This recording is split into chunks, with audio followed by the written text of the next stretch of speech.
So this is our sorry, take two.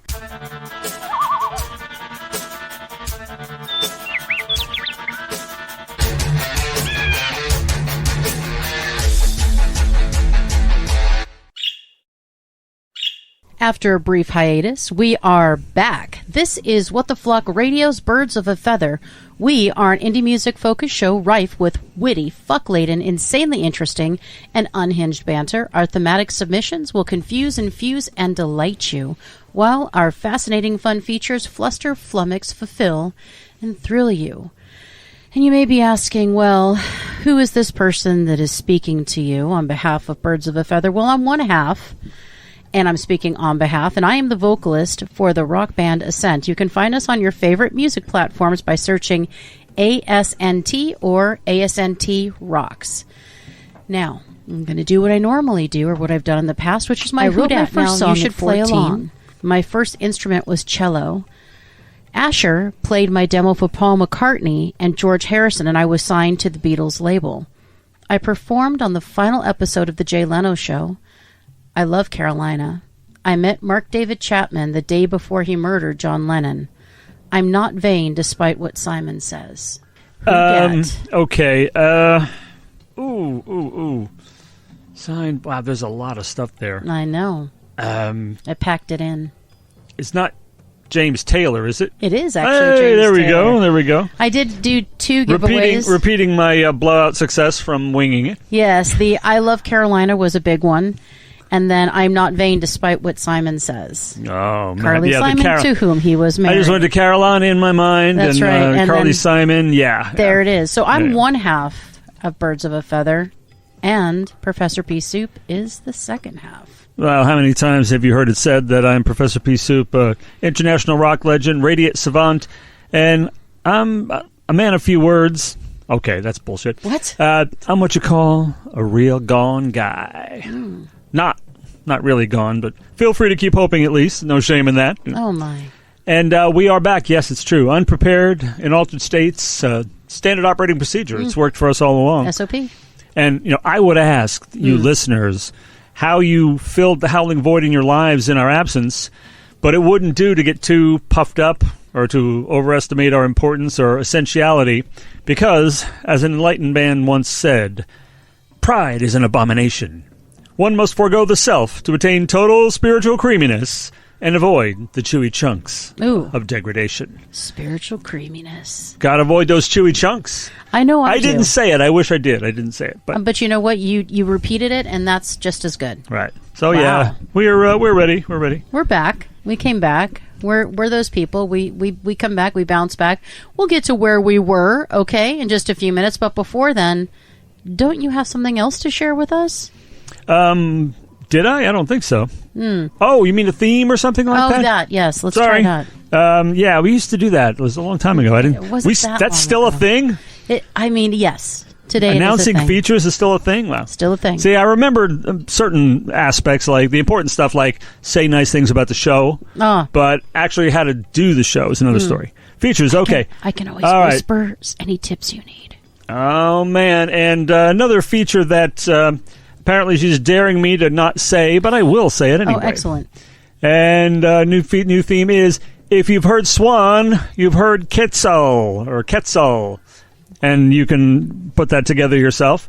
And for this stand-in theme, we focus on the music from a specific continent, country, state, city, etc., in place of an open theme. For this show, we're featuring G'day, Melbourne, Australia. You're not supposed to do that. They are gonna write in. Australia. They're gonna write in.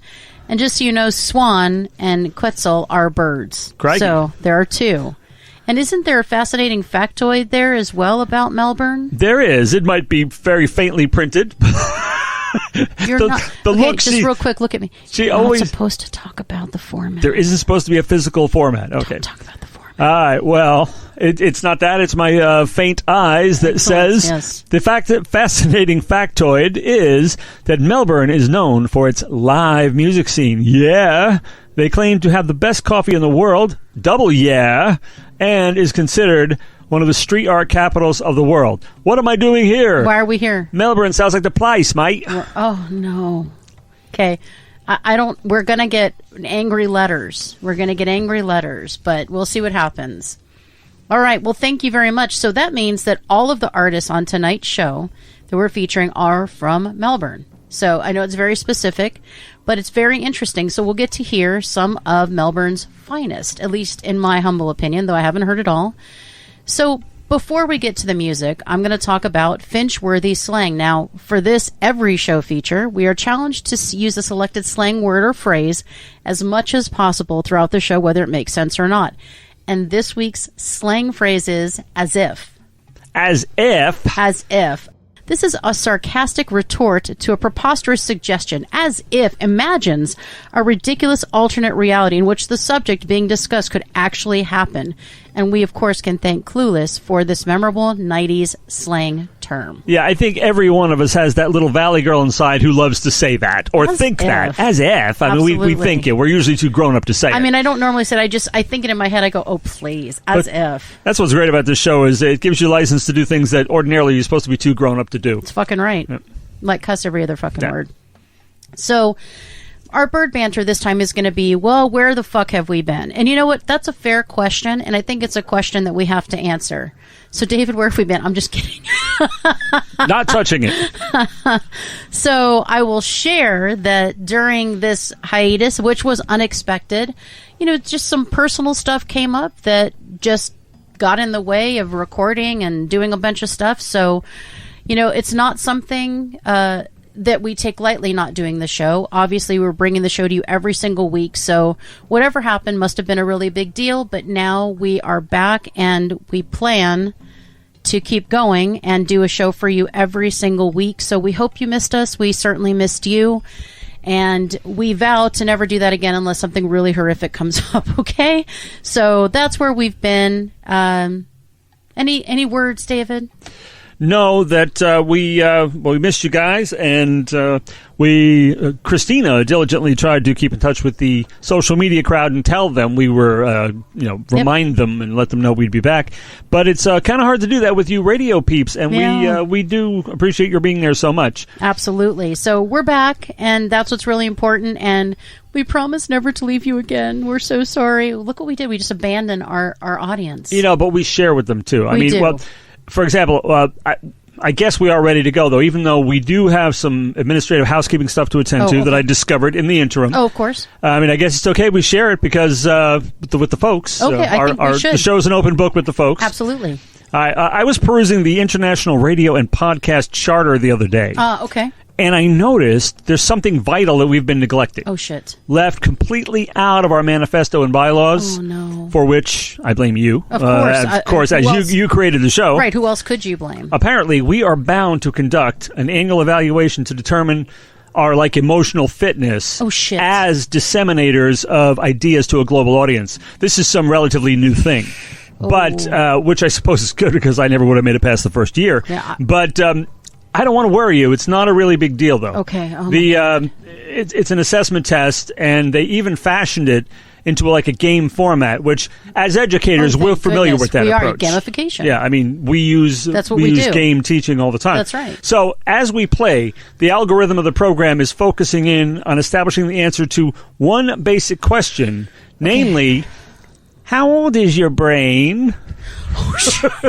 There's a certain percentage of the audience that is screaming right now. It's not that damn thing. 93? About 93? This horrible, if you've ever played Scrabble Go or God help anybody else in any other game that they subject you to that ad, it is deadly. For fuck's sake. They ended with this despondent woman being told her brain is 96 years old, and she's old, but she's nowhere near that old. There's no way. And she's she feels like early hell. 60s maybe. And they're saying, you'll do better next time. It's no. Because she couldn't come up with a few anagrams. Are you fucking kidding me? And this inspired an epic... This is like Samuel L. Jackson. Go ahead and ask me how old my brain is again. I dare you. I double dare you. I sent that as a gift to Christina, and she lost it. Yeah, it was awesome because I love playing Scrabble Go. Yes, I am a fucking Scrabble That ad geek, is so bad. and it comes up all the fucking time, and it is so obnoxious, and you have to watch it or you can't get to your next fucking game. Yeah, you have to watch it for too long. Yes, I'm not going to pay some huge amount of money to play Scrabble when I could literally pull out a game board and play it. I'm just trying to play with people that are not in my house. So, yeah. But we are still ready. We've got our beverages. We've got our nasal secretion rags. So I'd say we're as right as rain. It's just some phrase I hear in the movies. What the hell does that even mean? What does that even mean? And more importantly, rain is what right. the hell is rain? I don't even know what rain is. I don't know. All right, it rained yesterday. It but rained. believe me, that was a fluke. That When was a did it freak. rain? The day before today. Yesterday. Yesterday. I thought it rained yesterday. It did rain yesterday. Then I thought right. Yes. You thought right. I thought right yesterday. Exactly. So, the moral of the story is our mental acuity is intact at least as much as we need and require for this show. And number 2, we're back and we're not going anywhere. The bar is so high. So, David, because we're publicly decreeing this, are we saying that we are both in agreement on these things? What things was that? Mental acuity is where it needs to be to conduct this show. Oh, yeah. And then number 2... I think we meet and exceed. I think it's a meet and exceed thing. I agree. At least sometimes I exceed. But that we're also back, and we're not going to let them down again. We're back, yeah. Back means back, brother. My brother. Did you hear the second part? Not going to let them down again? Not going to let you down. See, here now I feel better because we're gonna Rick Astley you. There it is. That's right. We're never gonna give you up. Ever. We're never gonna let you go. No. Never gonna run around and desert you. Okay, we did for 2 months, but there was good reasons behind it. But now, you know what? It is time for David to do his full feature. Rubbish. That's not a feature. Okay. In the with my faint eyes, wink, wink. I believe it's. Why does that disturb her so much? Come in close. I believe it's "Owl do it better than emu?" ? And we've done this one a number of times, and it's always fun. It's always like super opinionated and shit. It is. I and can't that's wait. The best, man. Because here's the thing: I don't know what he's about to say. And of course, we've been gone a while, but I have not forgotten how to run a feature into the ground and make it run over long. So wait till you see what I do with this one. Cannot it's just like wait. Tangents upon tangents. All right. For this feature, we discuss covers of songs that either rival or better the original, or not, or whatever. But as if they could. As if could. You say that sometimes. You go as if, and then somebody else comes along and does it. They fucking slay. And this is one that I hope I will be truly depressed to find out that you all don't know this song. As soon as I scroll to it here, pardon me, scroll, that would indicate I had prepared and written notes. Not possible. All right, well, the song under discussion tonight is an iconic piece of rock and roll history that actually dates back to before the phrase rock and roll was even coined. In 1951, a jazz and rhythm and blues artist named Tiny Bradshaw released the original version of "The Train Kept A-Rollin'," or later, we might know it by another name, "The Train Kept A-Rollin'." Now, the initial reaction from most would be, "Oh yeah, Aerosmith," you know. That was not my reaction, unfortunately. Hang on. Yeah, Aerosmith. Dinos, no.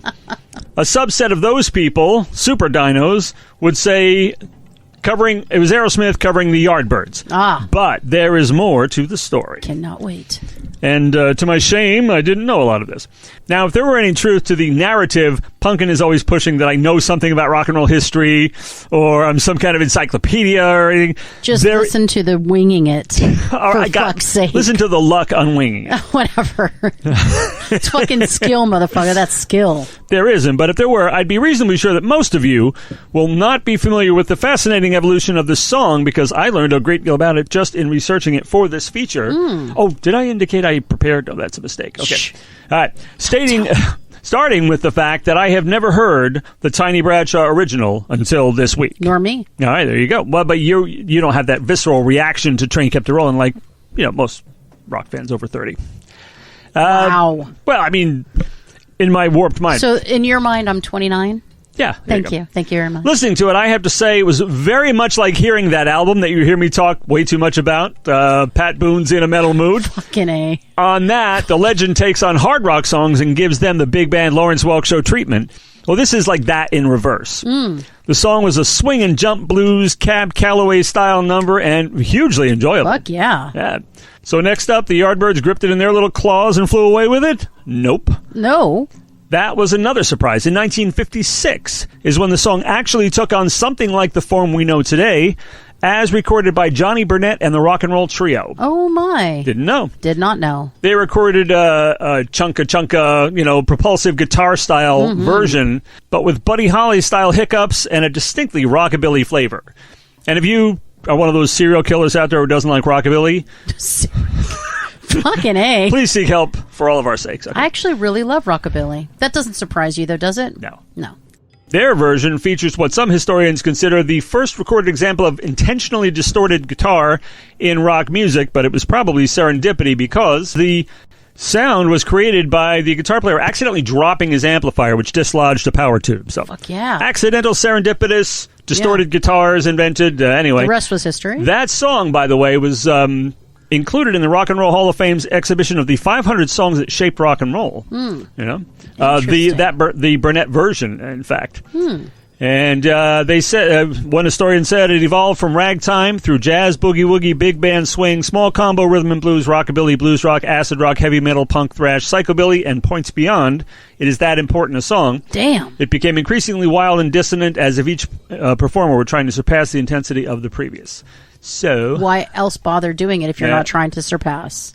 At the time, however, Johnny Burnett and the Rock and Roll Trio's version remained kind of obscure until 1965 when a fan of rockabilly and the Bradshaw song itself, guitar legend Jeff Beck, you see, he's not a serial killer, introduced the number to his band, the Yardbirds. Hell yeah. Making rock history in the process, and we would likely not be talking about this classic in 2022 had he not done that. The Yardbirds turned it into a heavy psychedelic blues rock classic, and it was they who introduced the wonderful guitar mimicking the train whistle at the intro and redefined it as an undeniably hard rock song. Lead vocalist Keith Relf howls on the harmonica, and Jeff Beck shrieks on the guitar, and it's just electrifying metal genius. And later when Jimmy Page joined the Yardbirds, they would slap a new coat of lyrics on it and record it again as Stroll On. I mean, I do that shit myself, but I do it with my own songs. I don't know how you do it. Just let's throw new lyrics on this and call it a new song. But it's great. And this, they performed in the motion picture Blow Up with both Beck and Page on guitar. And during this performance, scripted no doubt, Beck's amplifier is making this hellacious cackling, crackling noise, so he throws a Ritchie Blackmore-style fit and smashes his guitar to bits, while Page plays on grinning. Page's next band, the New Yardbirds, ultimately rechristened Led Zeppelin. That is a very inventive name. What? New Yardbirds. Yeah, isn't that wonderful? New Yardbirds.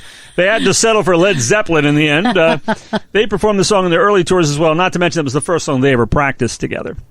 At some point, Motorhead recorded it too, but believe me, the less said about that, the better. Yeah, it let's sucks. move on from that. Yeah. Hard to believe, but it does. Not hard to believe. At the end of the day, the owls that did it better than all the other emus were the Boston Bad Boys themselves, Aerosmith, as appearing on their second album, 1974's Get Your Wings. Now, I admit that even though I was born in 61 and I grew up with rock and the Yardbirds, the first time I ever heard the song was when I saw Aerosmith do it live. But that's not why I think their version is the greatest. I was going to say, is that why? I know that's common with people. You heard it first. Yeah, I heard it first. Best. Their first actor in a role, their first this, their first that, first version of a song. It was a cover. No, it's not it. But standing on the shoulders of giants and all that. But their visionary approach involved patterning the song after real life locomotives, which don't just blow the whistle and then hurtle down the track at breakneck speed. They build up to it, and their version has almost 2.25 minutes. Which kind of grooves along at a much slower pace and introduces this very cool little break thing. They throw in this bit there. And then after some thrilling guitar fireworks comes to a photo ending. That can't be what I said. Oh.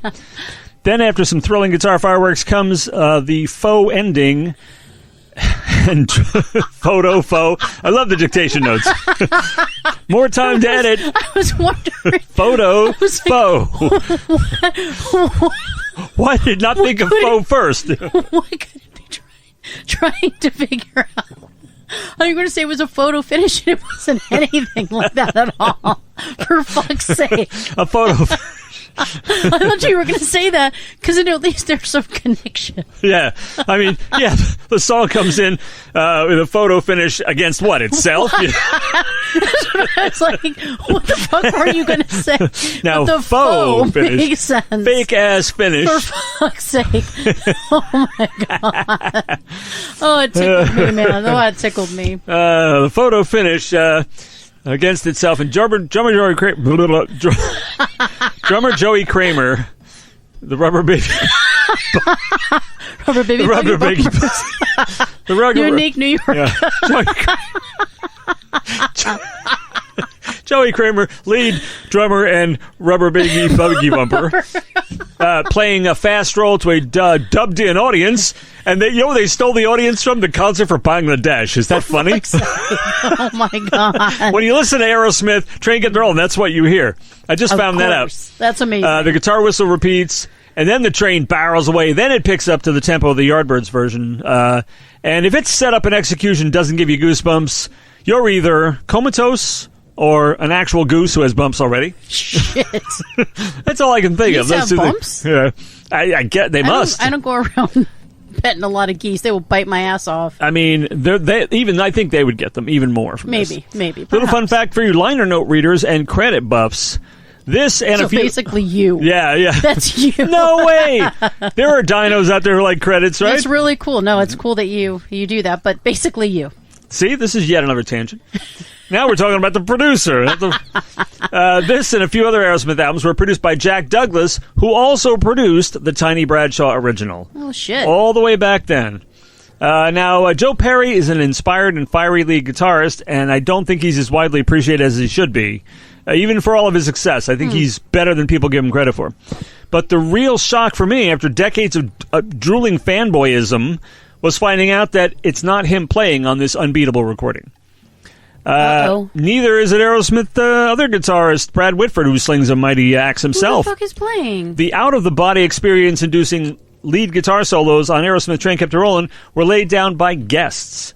Oh, shit. Like session musicians? Yeah. Well, I mean, but known ones, yeah. But known ones, yeah. Steve Wagner and frequent guitar partner, a fellow you might not be familiar with by name, Mr. Dick Wagner. It's funny. At one point, he went by the name Richard Wagner, but that's not very wise, is it? People are going to like... Is it Richard Wagner or Richard Wagner? Yeah. Did you write the Valkyries? Love the Valkyries, dude. Love it. So, yeah. But Dick Wag, I don't know about that either. Yeah, well, it's not Dick Wagger, at least. I'm just saying. I'm just saying. Some of you may know him from his work with Lou Reed on the live album Rock and Roll Animal. You hear that great guitar work, that's him. More likely for his several decades-long association with Alice Cooper. In fact, if you've ever sung an Alice Cooper ballad like Only Women Bleed, I Never Cry, You and Me, as in You and Me Ain't No Movie Star, you know? And How You Gonna See Me Now, that's all Dick Wagner's music. So that's who's playing guitar on Aerosmith. This little factoid in no way diminishes the glory of Aerosmith is due for their arrangement of the song. It's unbeatable. Steven Tyler sings this. You got to hear it. Steven Tyler sings the shit out of it. And of course, they've been performing it live since the 70s with no help from Dick Wagner. And it's been brilliant and electrifying every time, except for those regrettable occasions where they were too wasted to perform, worth a damn. You know, they did have that. I saw them 4 times, and they sucked once. You know, that's a pretty good record. You know, but it's a pity about that time. But I would say we were more than compensated by the amazing performance of Styx that particular There you night. go. Hey, yeah, you know, there you go. Aerosmith, Schmerosmith. Okay, right, but Styx. Yeah, I saw Styx. All right, but they got over that, and the song remains a crowd pleaser to this day, as I witnessed myself in 2019 at the Hollywood Vampires concert at the Greek Theater, when band members Tommy Henriksen, Johnny Depp, yes, that Johnny Depp, Alice Cooper, and Aerosmith's own Joe Perry were joined on stage by none other than Steven Tyler, performing this timeless classic as a rousing encore. Damn. Yeah, they might have dropped the from the title, finally. Now it's just Train Kept It Rollin'. Much better. That is a mere peccadillo, weighed against our gratitude to them for bringing this quintessential swing, rockabilly, blues, metal classic to yet another generation. Wait a minute. Well, let's bring it to the next generation with Maroon 5. Just shoot me before that happens. Oh, my God. But they laid down the all-time GOAT version to boot. With a heave and a ho, I hand it over to you, kitten. Well, I have to listen to these gems before I can make a decision on which one. Wow. But I know you have made a decision that you shared with us, so Aerosmith for the win. But we might have to whoosh out and whoosh back, because how can I give my opinion? I'll skim each one for you. Oh, excellent. Here we go. Okay, so, my goodness. So we are back, and I have listened to the better part of 4 different versions of this song. We tried to skim. So, a little skimming, but, do you have any guesses as to which is my favorite? No, I noticed you really dug, as I did, being a fan of big band and swing and all this kind of thing and everything. The Tiny Bradshaw original is damn good. It's damn good. It just doesn't sound like what it became. But it underwent such an evolution to the versions that we listened to. And your favorite, I'm going to take a wild guess and say probably, I know it wasn't the Yardbirds, so I'm going to go with either Tiny Bradshaw or Aerosmith. Very, very astute observations on your part. I liked, who did the second version? Johnny Burnett and the Rock and Roll Trio. I really liked that as well. That was really good, yeah. Really good. So I am super in love with the original, which I heard for the first time. I just love it. But again, that kind of music really appeals to me. I like the entire sound. I like the groove. I like the feel. I like the vocals. I like the instrumentation. I like all of it. I did not like the Yardbirds version, so that might shock people and horrify people, but oh fucking well. Both. Kidding. Oh fucking well. Those who have ears, let them hear. You know? The Aerosmith version definitely rocked, and it was certainly the time where Aerosmith was at their peak. They sounded amazing. Steven Tyler sounds wonderful, and I say at their peak, performance-wise. I'm not saying at their peak because I know they had, some horrible vices that they had to shake. But as far as Steven Tyler's voice, I love Steven Tyler's voice even now, but just, it's brilliant. It sounds great. Again, the instrumentation is amazing. The breaks, like you were saying, are amazing. I love the solos. All of that is really great. So it's really tough because both the Tiny Bradshaw version and the Aerosmith version are so fucking good. But you like Johnny Burnett, too. I do, but not as much as the original Aerosmith. Yeah, totally get but that. I do totally like get him. that, yeah. I did like that. It's a little too like Stray Cats for me, though. What Stray Cats ended up being later, right? They definitely took that sound. I would love it to death. Yeah, if I'm not comparing them, I love it. But if I'm comparing them, absolutely, that's the thing. Yeah, they all stand on their own, except the Yardbirds. I don't like that one, but they all stand on their own, and they all have amazing merits. But I would say that just the tiniest bit I give it to Aerosmith, because I do love the Tiny Bradshaw original. It's just nothing like that. But the Aerosmith version is just them doing what they do brilliantly and really interpreting that song in a way that there's no way Tiny could have heard it. And it just continued to evolve. But they took it, to me, they actually kept more of the original song and original sound in it than any other person did. They kept trying to change it, but I feel like Aerosmith did it some good. They honored it. They did. They totally, and I just love to know what Jack Douglas thinks. Yeah, me too. Having been there in 1951, 23 years later, recording this with Aerosmith, hearing what it had become through Johnny Burnett, through the Yardbirds. Absolutely. And it just goes to show how brilliant Aerosmith was at that point. Absolutely. I was in on them very early on, from the third album on, and they were just simply one of the greatest band America's ever had. I think they still are. And they still are. Brilliant. It's just that we don't think so because, I'm sorry, back then, right after Train Kept Rolling, it goes into Stephen he was writing a lot of the songs back then, and they were phenomenal. It goes into this acoustic thing called Seasons of Weather. He was such a genius, and is such a genius now. All the Lovin' in Elevators and Dude Looks Like a Ladies can never take away from the greatness that was Aerosmith. Then there's Sweet Emotion, though. There's just some brilliant fucking tunes. All the and two songs from that album everybody knows. Sweet Emotion, that was the one that was out when I saw them first. Sweet Emotion and Walk This Way. But the best ones on there, the best ones are unknown on there, like Uncle Salty. Yeah. And just brilliant stuff like, oh my goodness, You See Me Crying. No More, No More, absolutely the best song they've ever done. Beautiful. Phenomenal album. Round and Round, Brad Whitford composition, heavy as hell, just brilliant. Love it. Nothing to take away from them. So if you think Love in an Elevator, and you go, oh my goodness, guys, give me a break. Remember, have a little fucking respect, for Aerosmith. They were great. And they just knocked Train Kept Rolling out of the park. They did. And I just want to say, I agree with you, but I have to just defend current Aerosmith iteration. The Love in an Elevator, all those kinds of things, Dude Looks Like a Lady. I think it was a fun detour for them. And even some of that era was good, like Ragdoll is classic classic Aerosmith. I love that song.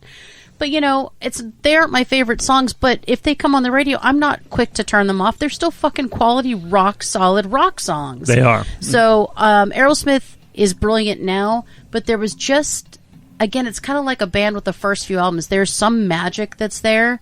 It's not that they lose it. It morphs into something different, but they can never recapture that magic. There was just something there. And Tyler's voice was just perfection. And it is still. I mean, he can do no wrong to me.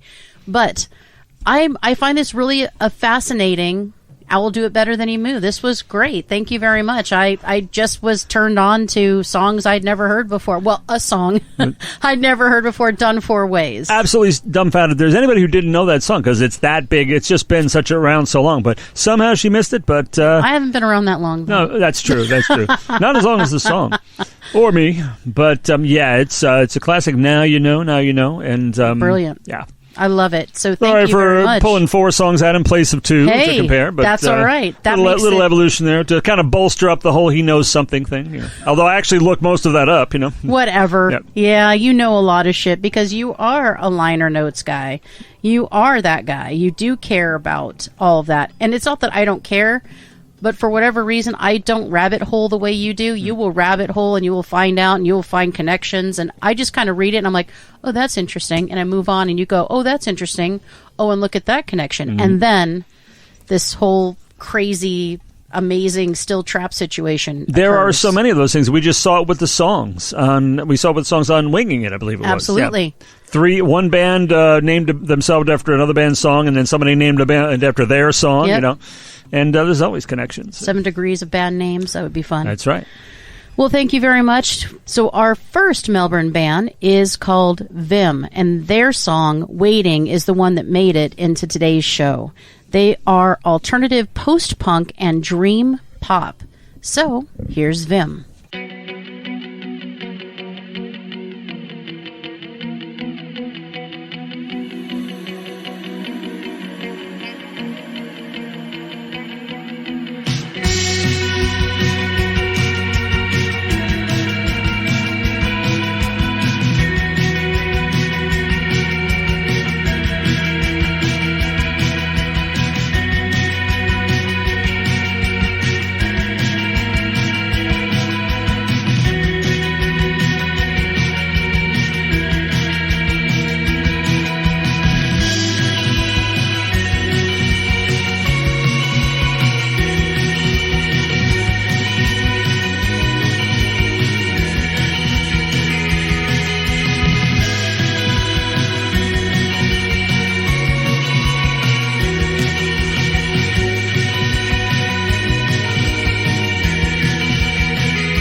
All right. Vim from Melbourne, one of 5 artists we're going to discuss today. So how do you feel, David, about this alternative post-punk dream pop band? That's it. Yeah, well, I mean, if that description were not written, post-punk's the first thing that would come to mind. And during, like, the 90s and things like that, out in the tar pit circuit, KTAR was not broadcasting this kind of music. When I got into the indie music scene, I learned to appreciate, like, The Cure and, Albert Bebbia and people like that. Vim, so when I hear Vim, and they're Vim and vigorous bass and drums, I love the name Vim, because it's the lesser known of Vim and Vigor, It lends itself to these cliche, cute moments. I love it. It does. And the drums and the bass are so strong, so propulsive. The rhythm section is fabulous on this tune. Even though, I mean, the keys are an essential part of it, but it moves along at an incredible tempo. I'm not going to sit here and tell you I got a lot of the lyrics just from one listen, because these are the first time we're hearing these songs. Yes. At least I am. She's heard them maybe half a once. Maybe. Just enough to get, okay, we're going to play that one. If I like it, then I'm in. If I don't, to have enough authenticity about the new reaction That's thing. Correct. And so she can sound every bit as flummoxed as I am. Exactly. I loved Vim. I love this kind of stuff now, and they do it well. It's they're not reinventing the wheel, but it's very good post-punk what it is. Absolutely. So I have that... I think that the intro is hypnotic and new wavy and certainly dream pop. I love that. And the dreamy vocals that are low in the mix, it's a surprise that garnered the intended response in me.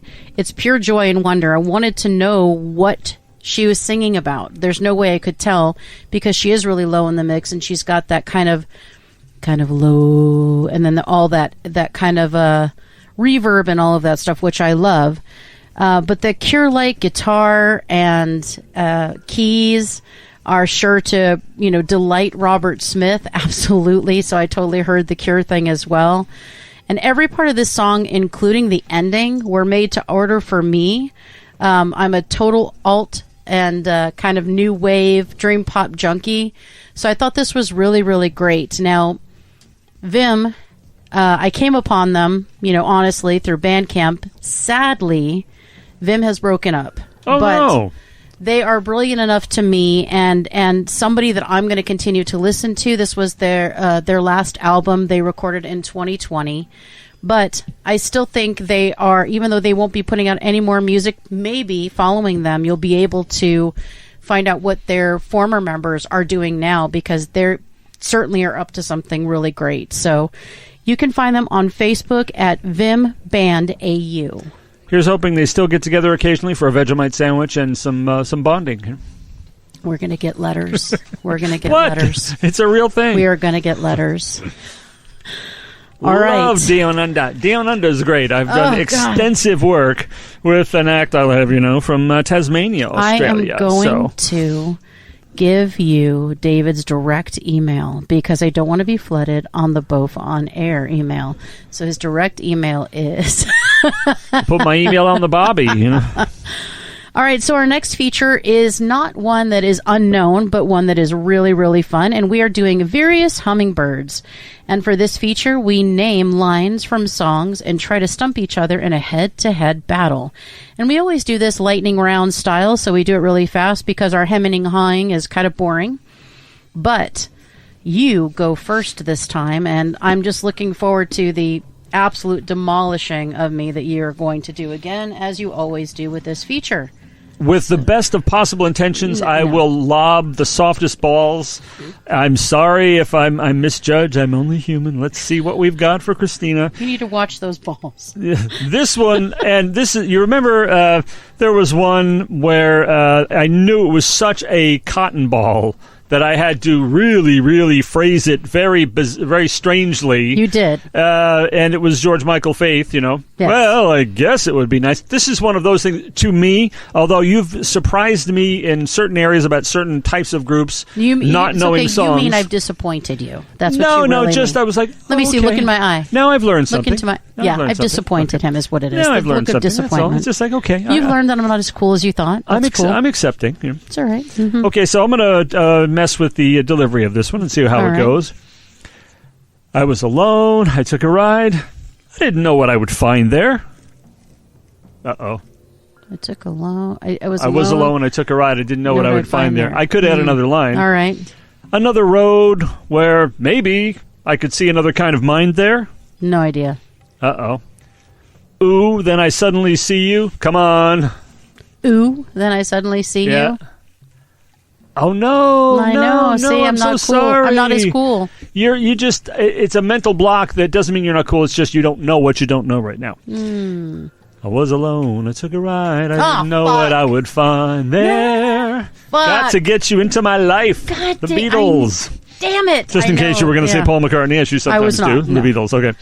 Sorry. I'm really sorry. Fuck you. Don't think I missed that. Nothing is fucking lost on me. So fuck you. I figured in the fog of war she might not have heard that. No, I fucking heard it. All right. Well, that was a fucking softball. It was. And Thank you. I totally missed it. That was very gracious of you to say so. Yes.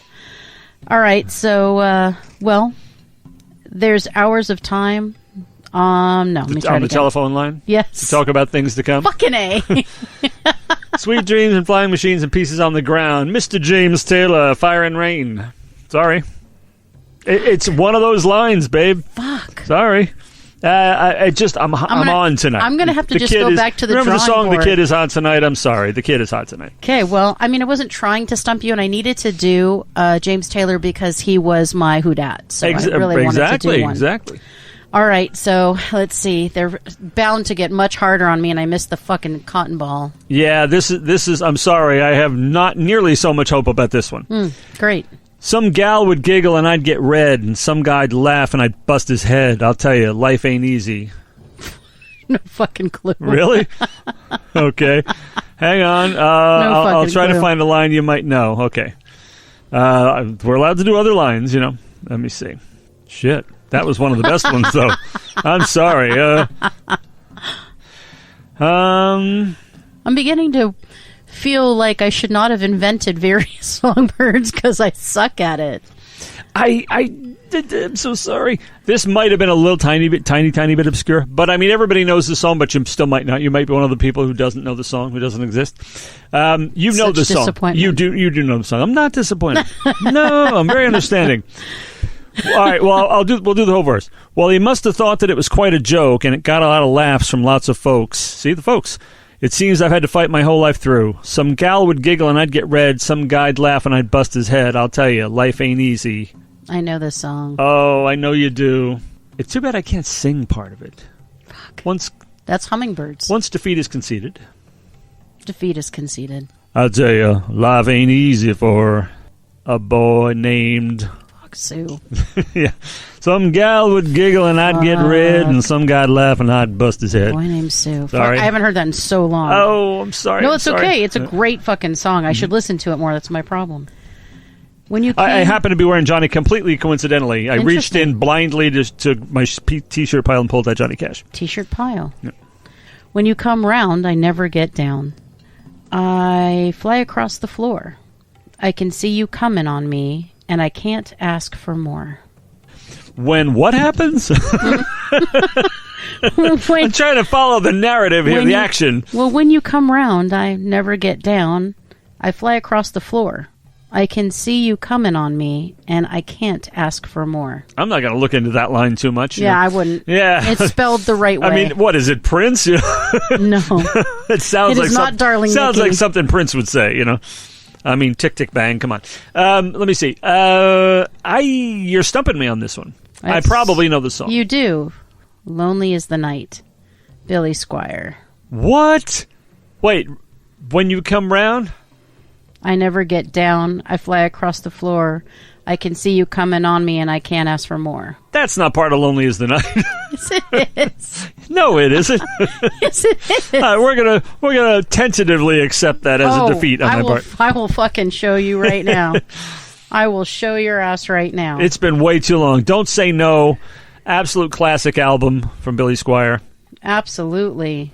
Lonely is the night. I loathe myself for not having listened to it this month or for having it in my collection. I mean, I'm just saying. It's incredible. Lonely is the Night lyrics. What do you want from me? Oh, man, what an album. So good. Nobody knows. Oh. A showdown, waiting online. Sorry, just No more sleeping. Around the TV, something like that. Yes, where is it? Is it in the town? No more In your sleeping, mind. wasting our time, midnight creeping's first on our minds, something like that. Yeah, something like that. I'm so sorry. It's not Lonely as the Night. It is My Kind of Lover. For fuck's sake. No wonder. So, You know what? You still didn't fucking get it. Still didn't get it. That's true. So don't even try to pull that shit. Nothing changes the fact that I didn't get it. That's true. All right, But so you're right. it was. So it was the wrong song. My bad. I'm going to need you to cut this in. It's My Kind of Lover, Billy Squier. Oh, okay. Sorry. If it was like Lonely as the Night or something, I would have gotten it for sure. You know what? Billy fucking Squire is Billy fucking Squire. Nah, I mean, I know. If you didn't get it, I don't know, man. I don't know. I gotta love that. I gotta love that. Oh, There's a lot of great guys around there. Billy Squier, Richard Marx, yes. Love, love, love. Love what? Love, love, love Billy Squier. Oh, yeah. Yeah, he's fucking one of my faves from that time period, I'm telling you. All right, it's your turn to totally publicly shame me again. Oh, wow. Yeah. All right. I'm sure this one's a lot easier. Okay. All right. This one, oh my goodness. There's no way I could chant this. I could Gregorian chant this and she'd still get it. In fact, I think I will. Okay. Some boys take a beautiful girl and hide her away from the rest of the world. I want to be the one to walk in the sun. Some boys take a beautiful girl and hide away from the rest of the world. Girls just want to have fun. Bye. Cyndi Lauper. Thank you. I despise that song. Well, I know it's not right, is it? I shouldn't, but I do. I mean, I think it's just hearing it like 450,000 times in my lifetime. I think I'm set. You're on the verge of ending up on an FBI watch list, but True. okay. Yeah. I think I already am on that list. You know I am. Anyway, see, I made it nice and easy for you. Okay, that was one. Gregorian chants, and she got it. Come on. One. All right. No offense to Gregorians, I do not claim to know your style at all. She needed so much more than I could give. We knew our love could not pretend. Broken hearts can always mend. What? Huh? She needed so much more than I could give. We knew our love could not pretend. Broken hearts can always mend. I know... You know this song. I know the song. I can't hear the melody, and therefore I can't identify it. Sorry. Send her my love. Oh, yeah. See, it's one. Yeah. I knew it was one of those Journey. power ballad things, REO Speedwagon or Journey or something like that. That's good. I mean, there's no really bad Journey or anything. No, there's not. But I just wouldn't have been able to place that. And it was like, there's like Separate Ways or something like that. I mean, there's a lot of them I Send would Her have My known. Love is a fucking hit. It's a huge hit. I know. All right, so don't even... See, you try to do the whole, if it were this song, I would have known it. You know what? I mean, fuck yeah. If it was fair or anything. Oh, my God. Of course I'm going to say that. Of course you're going to say that. All right, now this one was not exactly like top 40 type hit, but it was an album rock hit. And so you're setting there me is up to fail again. Zippity doodah question that you know this one. You do. Did you say zippity doodah question? It goes way back. First time for everything. Way back. First time for zippity doodah on the show. We do try to be cooler than that, folks, but we just Come on, zippity that never doodah came ourselves. up yet. What the fuck? I heard it once. It was they used to say that back in the day. They did, zippity doodah. Zippity doodah. This is like 70s television talk. Fucking loving it. This is like something the Fonz would say. Like the FCC would have approved zippity doodah. Zippity doodah. I mean, Richie Cunningham would say this to the Fonz. That's right. Fonz, I know zippity doodah about being cool. It's just like that's the kind of thing. That's exactly what they would have said. All right, this is way too easy. I mean, I can't chant this one. I can't do anything to make this one not transparent, so I'll just read it. All right. I'm on a bus on a psychedelic trip, reading murder books, trying to stay hip. And I'm going to say, I cannot dispute this. I mean, if you're trying to stay hip on a bus, on a psychedelic trip, reading murder books is as good as anything else. I guess. I mean, you stand a pretty good chance of staying hip that way. Maybe I should read more, huh? Mm-hmm. Okay. I'm on a bus on a psychedelic trip reading murder books, trying to stay hip. I'm thinking of you. You're out there, so say your prayers. I don't know the lyrics to whatever this is. Well, I'll give you a slight, tiny Metallica. itty-bitty little hint that I sing it every damn time we go to karaoke. Really? Yeah, I did it last week, dude. Say it again. When you hear the music, you make a dip in the sun. Oh, Billy Idol. Yes. For I'm on sake. a bus on a psychedelic trip to read murder books, trying to stay hip. Fuck. Thinking of you, y'all out there. So, and my favorite part, say your prayers. That voice, man. Yep. Yeah, now, gee, does that constitute you're getting it? No, I did not get it. Really? No, I did not get it. I can't sing it to you? No. I guess not. I'll bend the rules like crazy so I don't come off the usual ogre I appear during this feature. Try though I do. I don't know. All right, are you ready? For what? This one is the last fucking one. Yeah.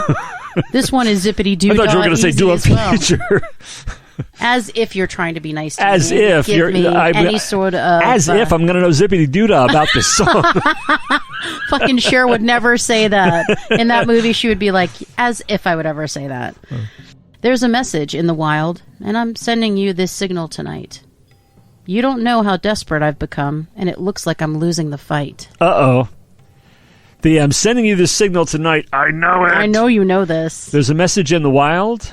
Yeah, there's a message in the wild, and I'm sending you this signal tonight. I'm going to scream bloody murder when I don't know this one, but yeah, go ahead. You don't know how desperate I've become, and it looks like I'm losing this fight. Oh, no. You know this Don't song. do this to me, Brain. Don't do this. You know this Brain, song. I know I haven't been attentive to you. I know I've neglected you. We've been away from the show for several weeks. Brain, I've neglected you. I'm sorry. Okay, hang on a sec. I know it's lightning, but lightning isn't always fast, is it? No. It's usually really fucking fast, but that's okay. I mean, there's some lightning that's faster than other lightning. I mean, yeah, you're right. You're right. Meanwhile, I could have figured it out all this time. This is slow-ass lightning? Yeah. This is called stalling? I could have, I mean, buying... You're stalling. I mean, how much does it... I don't have much money, but I can always buy time, you know? No, you've got 5 seconds. 5, all right. 4, 3, 2, 1. All right, my life is over. Tell me. I ain't missing you at all. Oh, no. No matter... John Waite, the babies, what the hell? What my friends say. It's John Waite solo, isn't it? Yes. Yeah. There's a message in the wild. Yeah. I fucking love that song so It's much. excellent. And it's my heart that's breaking. Yes. On this side of the microphone tonight, you know? I ain't missing you at all. I'm never playing this game again. Okay. Fuck Furious. Fuck Furious. I'm done with this. This is stupid. This is a stupid show. So stupid section. As if we'll ever do this feature again. I'm out, babe. No, man. I'm out. I'm checking out. All right, what do we got here? We have Grace Cummings, another Melbourne artist, with a song called Heaven, and Grace is wonderfully folk. So let's take a listen to Grace Cummings. There is no world we live in.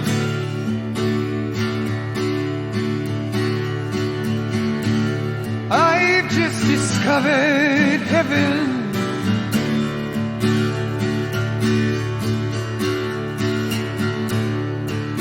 Where a man is nothing.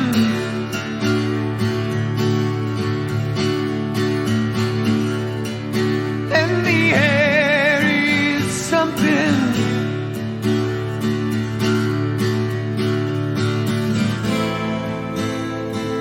See the apple hanging from the tree. It fades away as you reach for it.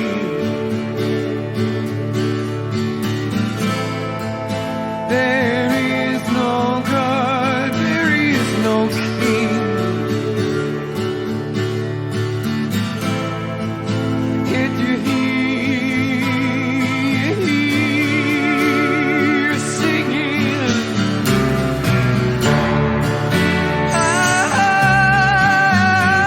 Amen.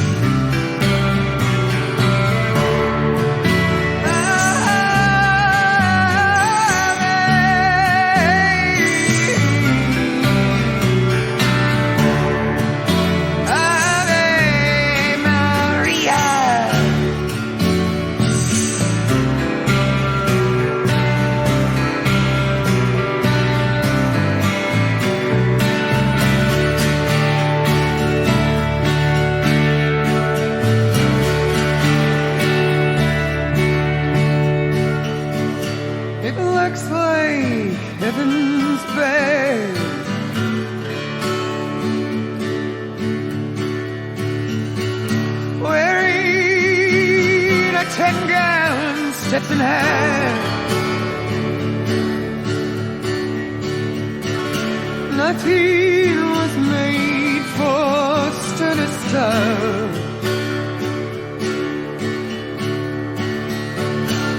There's nobody to call your bluff.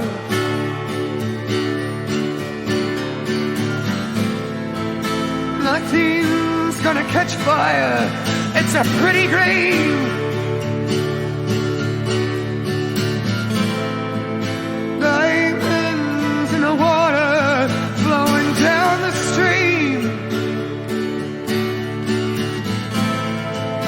There is no God, there is no queen.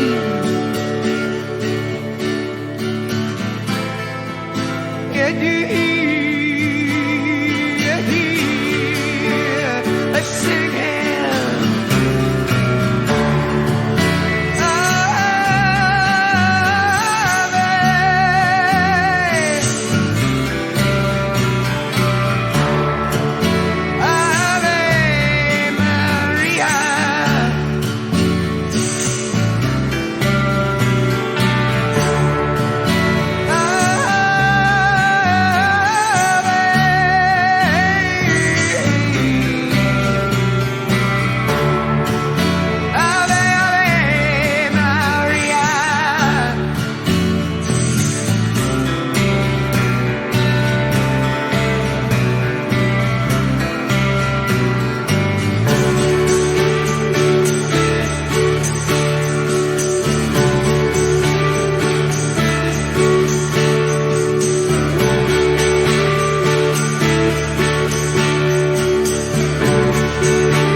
That was Grace Cummings with Heaven. If all folk were like that, I would probably listen to folk every day, all day. That voice is equal parts Ted Neely to me and Ann Wilson, which is like my favorite combination ever. Ted Neely, very nice. Absolutely. And Ann Wilson, there's just this power, but then there's this kind of gravelly perfection. And I'm telling you, I have always, since I was a kid, because Melissa Etheridge is a huge influence for me, and I'm going to say Ted Neely is a huge influence for me too. I've never heard a voice like that. When I was a child, I'd never heard anything like that, and I've always wanted that little gravelly sound, always, my whole life. But those two are my favorite combination, and that voice and the guitar is all I need. Just those two things. She makes me question whether or not I should continue singing with a voice like that. I'm like, maybe I should just quit. I mean, when you hear a voice like that, I'm like, okay, quitting is a good idea. But it is so powerful and so heartfelt that I listen to so many things when I'm going and researching, and I listen to so many different Melbourne artists. And when I heard that voice in the first 10 seconds, I started to feel emotional, and I'm like, turn it off. That's coming on the show. So what did you think, David? Well, I agree with the except for the part about giving up and quitting. We don't get driven to those extremes by the amazing talents that we find here like this. But it's you said about the guitar and the vocal. It is very raw. That's the thing about it. That's the single defining word, I think. I mean, the whole sound of it, the emotions are raw. The sound is raw. There's minimal instrumentation, and the voice is so. It's not. That we heard another song where the voice was mixed down in the mix where it belonged because it just exactly had the impact that it was looking for. Here, the voice is supposed to be all over you, and I don't mean this in a bad way. It wraps around you like barbed wire. It does. Only it doesn't hurt. Only you're into it or something. Yeah, you're totally down. But you're just with it, and you're like, hurt me so good. It hurts so good, and when you work in 10-gallon Stetson hat references. And to me, Sterner stuff, that's Mark Antony's speech from Julius Caesar. It's fantastic. For sure. It's a killer lyric. And I love this. Of course, I doubt every song sounds like this. I wouldn't necessarily want to hear an album with every song sounding like this. But it's a knockout, and it speaks of, it bodes well and speaks of much better things, because anybody who can produce this can do anything. Absolutely. And I will tell you, and I'm vowing, and I am true to my word, I will be digging into her catalog. Just brilliant stuff, and I'm so happy to bring her to you. Another in a series of fabulous Melbourne artists, Grace Cummings Music. So Facebook at GRACECUMMINGS Music. Well, that means that we are going to another feature for which David will be your host. What? Yeah. Wait a second. Hey, you picked this fucking one. We did that. My last feature was long enough for 2. Doesn't that count for anything? It counts for 1. Yes. Okay. Yeah. Well, you're really going to hate this one. It's like, all right, it's my new feature. I hope you hate it. Okay. Hopefully. Wow. Wow. No, I don't know about this one because it is cinema calling. And for this feature, we share how music enhances or detracts from movies. Well, he said, going for his notes. Well, and this might be a little different because how oft? Not often, though the dictation note fails to recognize the distinction, no matter how clearly I enunciate it, but how oft do we think of films that are enhanced, elevated, or otherwise delectified? The spell checker doesn't know that word, believe it or not. Delectified by being adorned and bedecked with a really happening soundtrack. Not score, mind you. We're soundtrack as in the songs that are played in it. We've covered a few on the show, but this time we're going to take a little detour to the road less traveled and talk about what I consider kind of a shit film, which has a soundtrack that would be its only saving grace if it could be redeemed at all. And for this, we're traveling, as far as the era of the events of the film, back in time. Not to the 70s, believe it or not, but the late 80s. So maybe Pumpkin's going to be a little interested this time. Hey, I'm so interested. When the music was synthesized and everything else was synthetic. Fucking A, really? I mean, Really? Clothing was made out of a material not found in nature. It was grand, I mean, it was fake. This film was yet another in a seemingly endless parade of pictures about female agents/assassins who might weigh 105 pounds after a particularly large Thanksgiving meal, wearing 3 soaking wet 3 layers of winter clothes, and they mop up the floor with an army of 250-pound goons. And ladies, no offense, but you probably don't want to try this in real life. Probably not. But it makes for some great entertainment, though. In fact, usually anyway.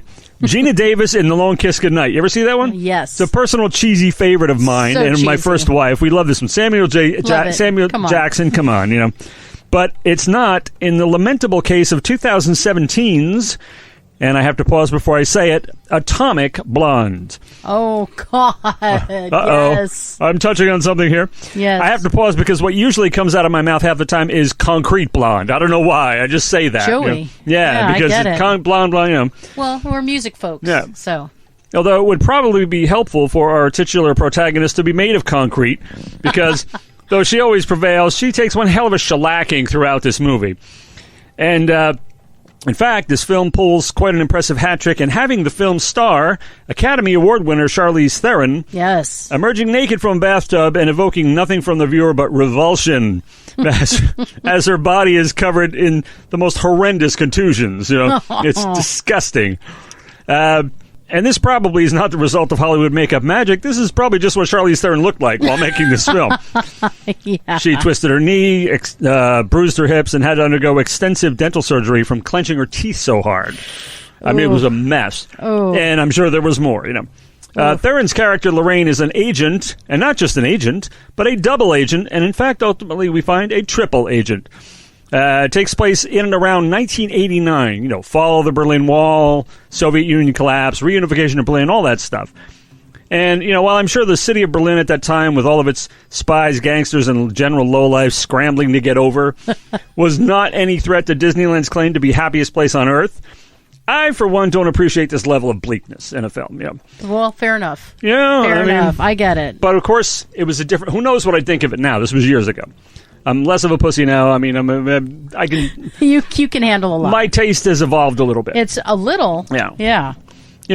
I mean, that much bleakness, though. There's a reason PBS is free and movies cost $9, because one is supposed to entertain you. Yeah. I'm sure Berlin is a lot more pleasant now. In fact, our globe-trotting friend Kill Jill happens to be there at this very moment. Apparently having a good time. So it was definitely not Atomic Blonde material. Yeah. Though sometimes, compared with John Wick and the director of Atomic Blonde, assisted with that film, to me, they have very little in common, despite the abundance of action and mayhem.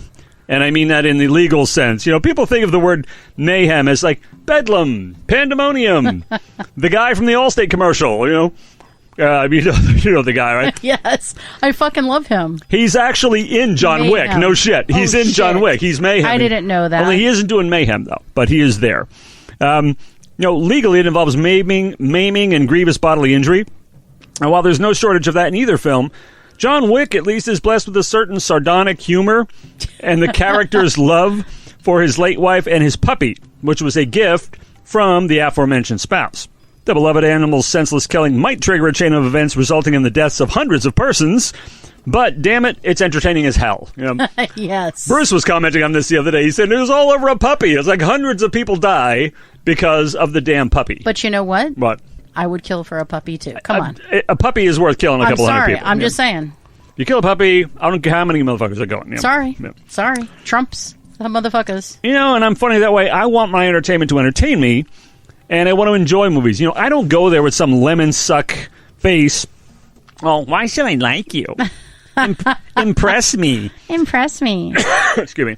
I mean, I'd make a terrible critic because I'm already on your side and inclined to like your work. Yes. I'm not objective at all. You know, but filmmaker, if you abuse me, you lose me, you know? And I know they tried, but Atomic Blonde just didn't get there for me. The only relatable humanity in the Lorraine character begins in what seems like a cheap attempt to titillate. In Berlin, Lorraine meets a novice French agent played by Sofia Boutella, who that same year would play the Mummy, the title character of the Mummy with Tom Cruise. I like the film. Nobody else. I'm the only one, but yeah, I like. Yeah, I'm totally alone there. And amidst the ever-present neon and music of the time, which I promise we will get to.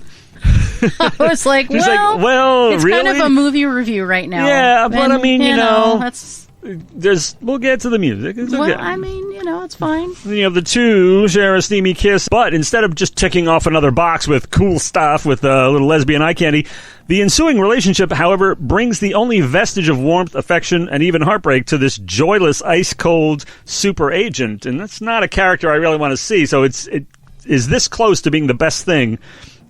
Apart from that, Atomic Blonde the lesbian moment is the closest to being the best thing. No. Those are words I've never heard a man utter in my life. Never before. Come on. You're fucking kidding me. It might not be the first time. No, but I mean the humanity of it. I mean, there's the lesbian humanity. Yeah, well, I mean, all right. It's not that there's a bunch of sex scenes in it. There might be a couple, but there are a few sex. But scenes, she actually is human when it comes to this. Her feelings for this person, which is the only thing in the movie about her that resembles a real human being.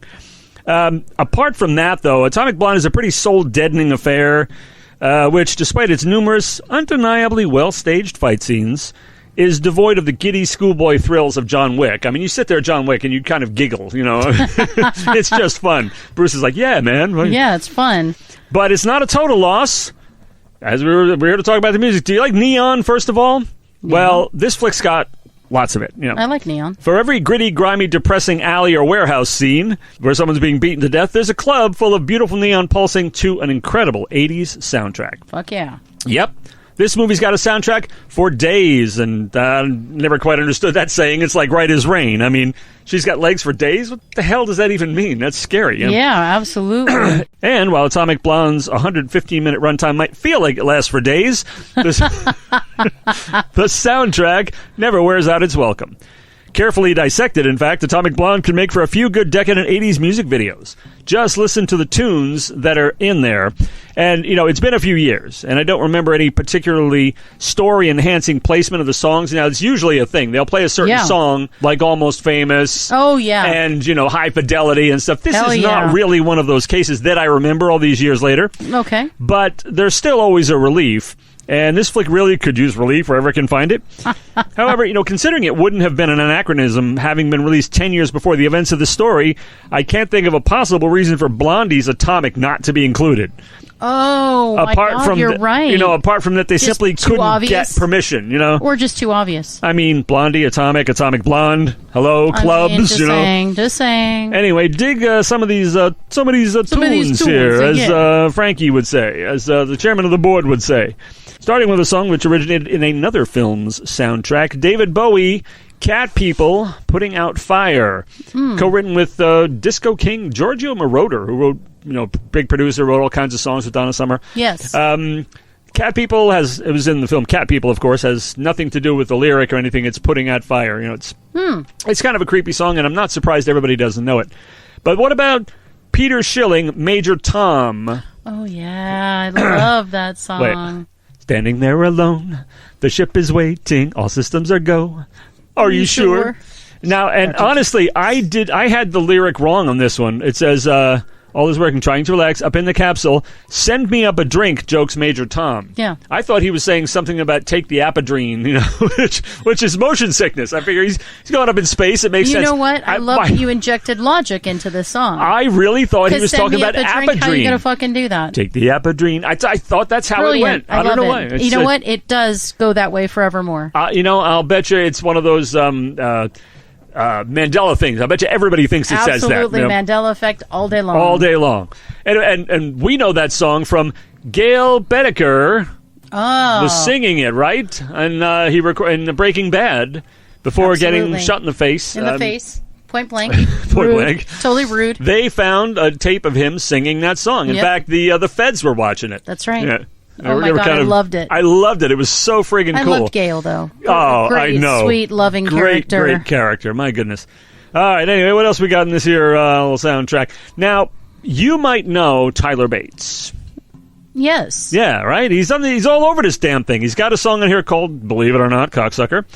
He's got a song in here called Demonstration, and he's got a duet with Marilyn Manson called Stigmata. I don't know any of those. Oh, I don't know Stigmata. Yeah. However, we've got everybody who was around back then knows Nina's 99 Luftballons. Oh, indeed. Everybody knows. The English version sucked ass. It needs to be sung in German. I disagree. Really? I disagree. Anyway, I like them both. It's a great song. It is a great song. And I'm sure this is one that's near and dear to you. I will be your father figure, Mr. George Michael. Enough of crime. Yes. Is that how it goes?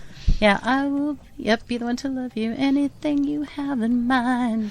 This is a song that if you were listening to the radio back then, you know and you love, and you don't know whatever happened to this afterwards, this group or anything. After the Fire, Der Kommissar. Hell yeah. Hell what the hell yeah. happened to them? Yeah. Don't turn around. Uh-oh. Der Kommissar. Yeah, Der Kommissar's in town. Uh-oh.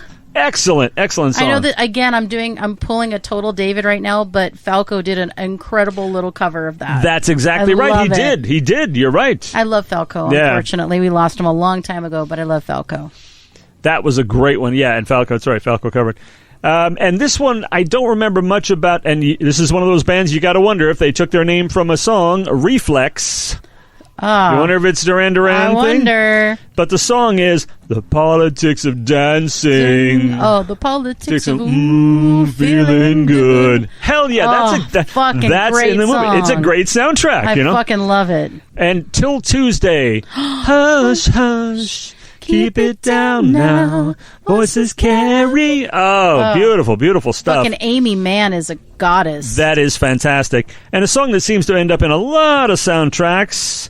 The Clash. London calling to the faraway town. It's a brilliant song. That's why. The bass. No. It's in one of the Pierce Brosnan James Bonds. It's everywhere. It's a great song. But he edits for pause. So I thought you might be familiar with Tyler Bates, and I'm not familiar with him, but since this is a German film, we'll call him Herr Bates. And speaking of hair, those hair heroes, a flock of seagulls, couldn't possibly be left out of this proceedings, now could they? No. No way. I wouldn't leave him out. I ran so far away. Couldn't get away. Yeah, Come on, it's It's legendary for a reason because it's badass. Yeah. Just the hair is legendary as well. It's almost like a little mini Shrikes going here. You know? I mean, seriously, totally. Anyway, highly recommended though it came. Atomic Blonde. Just give me the soundtrack. Hold the movie, thanks. Now again, I might love it if I watched it now, but Probably I didn't not. love it then. Nobody loved that movie. You enjoy the 80s punkin'? I love it. 80s is my favorite. Yeah. Me too. It's because we weren't in Berlin. A word to the wise. 80s and 90s, I know the lyrics to those motherfuckers. Oh. So for various, that could be helpful to me. So noted. To you, yes. So you don't have this persecution complex. So that'd be it. No. Anyway, see, it's been a while, but I haven't forgotten how to run a feature over long, as I said. Take it away, and far away if you want to save it. Oh, my God. Well, I have not seen that movie entirely because I could not stomach it. It was too stupid. I couldn't get through it. I definitely saw and noted the soundtrack, and the soundtrack is brilliant, and Charlize Theron is probably one of the most beautiful women in the entire world. She's stunningly beautiful. It's ridiculous. The rest of us are, sticking our heads in the sand because we cannot ever be that beautiful. But she also seems to be down to earth as a human, and she's willing, like you said, to have her body look absolutely disgusting and scary. So, and then she also played well, there you go. The serial killer. Yeah. And she was brilliant, and she made herself very ugly and was terrifyingly accurate in playing that character. Did you see that movie? You must be speaking of her Academy Award-winning performance in Monster. That's Believe correct. it or not, I did not see that movie, Oh, my though. God. It's fucking brilliant. And she's an incredible actress. And this one, I think, is one of those movies that Charlize is like, how much are you going to pay me? Shit, I'll do it. But, Yeah, she I don't played know. serial killer Eileen Wuornos, but yes, hell of a performance, I hear, and role to take on. It's one I've really got to see. You got to see it. Because she is a hell of an actress. I can't blame her for Atomic Blonde. She's terrifying. And even when people take on something like that, I got to give them big respect anyway. You do. For undertaking it. When people take on big challenges, like Paul Stanley singing Phantom of the Opera live, and, that took balls, It took balls. Sometimes you need to replace your balls with a new set of balls if you're thinking of doing that. It was great. And, some of the things Andrew people Lloyd do... Webber is like, yes, that was the most amazing rendition. Is that kind of great, or just like you respect him? That's actually what happened. Oh, okay. And, even like Jim Carrey, the things he had to endure to the Grinch. I mean, you got to give him credit for that. But that doesn't mean, I want to be entertained. And Atomic Blonde didn't do it for me at the time. No. I mean, I need a little bit of levity. I need a little bit of something to, ride the fun with. Well, there's no levity in Monster. Yeah, but some of those movies that have no levity are still gripping and wonderful. Like it's ridiculously I good. saw Mystic River for the first time. Oh. I picked it up at the library for 20 cents. It's like, okay, I'll buy this movie for 20 cents. What's the risk? And it was absolutely great. It didn't depress me. I thought it was just a great film. Okay. Well, then you should watch it because it's brilliant. Cinema Calling. I've missed that feature. It's been way too long since we've done that one. Thank you for bringing back an oldie but a goodie. That's one of our original. That one does go way back. Yeah. It and definitely is. And maybe talked a little too much about the film, but I mean, movie review / music review. Why not? Do we have rules here besides the annual "How old is your brain" test? I do have 8 minutes on this particular feature, but I have it on most, and we don't give a shit. That never. That's what the that show is. ends up pretty short, though. What that is just that's a jumping off point. Yeah. For us. So, well, thank you very much. It's like, that was yeah, very 8 minutes is a number that it could be, and it could be something else. It's true, or 80 or 18. One number's as good as another, right? We're whatever. All right, and our next band from Melbourne is Thornhill with a song called Leather Wings, which does, evoke a sort of visual, kind of an Icarus sort of thing. Because how would you fly, not only near the sun, but how would you fly with leather wings? So very interesting. A fucking rad alternative metal band in my taste. Well, I listened to the first 15 to 20 seconds, then I stop it. Thank you. Let's take a listen, and we'll come back and tell you what we think. Well,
Okay, that was Thornhill. So, holy shit. What are your thoughts? Well, first off, I'm noticing a trend here. I'm noticing a pattern. I think you noticed it too. What is it with bands from Melbourne that have to have the heart attack-inducing jumpstart song at beginning? They all had it so far. It's like I pressed the button to play the song. We're saying, bah, Well, this one has a little twist because it ends the same way, sort of, but we'll get to that.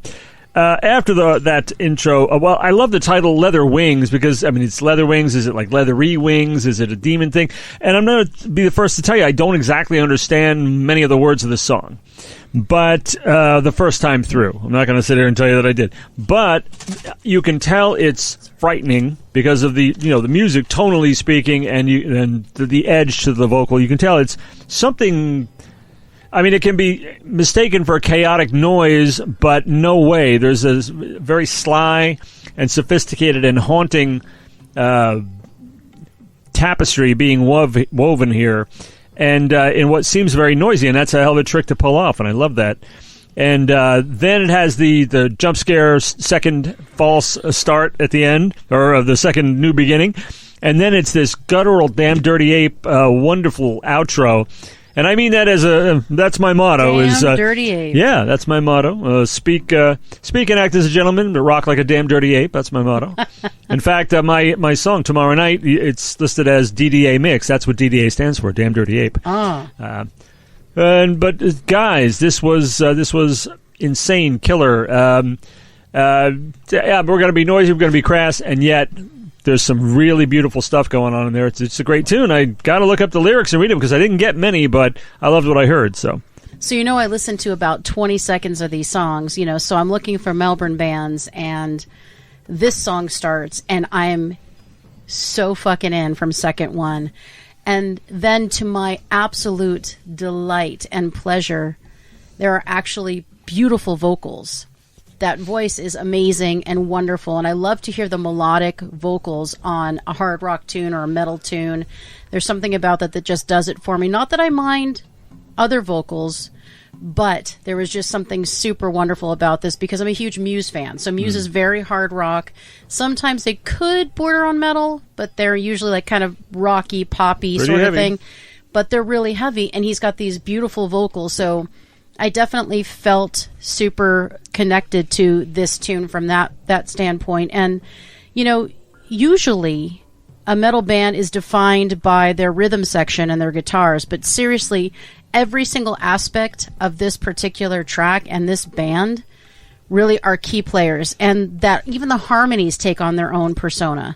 So, I mean, for me, I'm happy about the screams, the way that the screams were placed, and all of that stuff. It was just really, really amazing. I'm in 100%, and I'm going to, again, as I mentioned, if I like a band, I'm going to indulge in their catalog, and I am going to take this one in and share liberally. And I hope you will too. And you can find this particular band, Thornhill, on Bandcamp at Thornhill, THORNHILLMELB, as in Melbourne. Whew, that is a lot, because just amazing music. Again, that's why we're here, is to highlight amazing musicians from all over the world, every continent, all of that. And this time we just have a little focus. So if you'd like your continent, your state, your city, whatever it is, your country, to be highlighted, let us know, and we will do just that.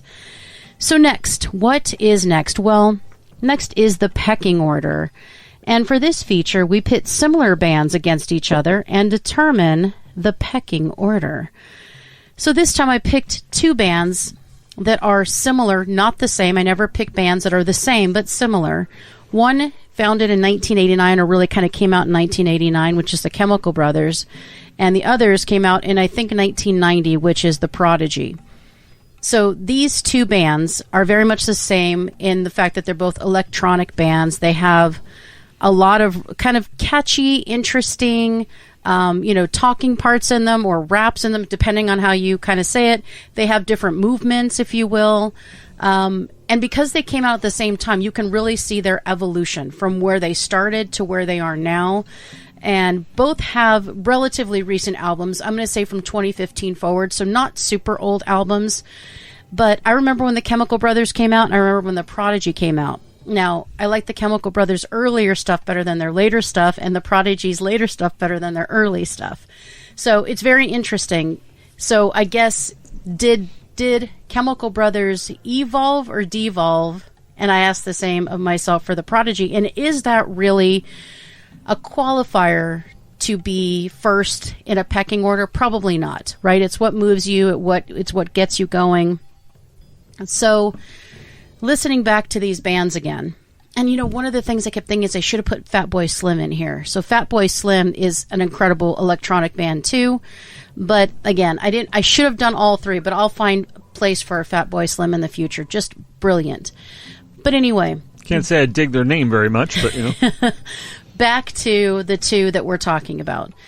So the Chemical Brothers, when I listen to them, I kind of feel a little bit drawn to them because it feels like an homage certainly to old school rap, which I really, really like because I'm a big fan of old school rap and old school hip hop. But then I also hear the more modern, kind of new wavy electronic progression that they're doing as well. And they mix the two brilliantly.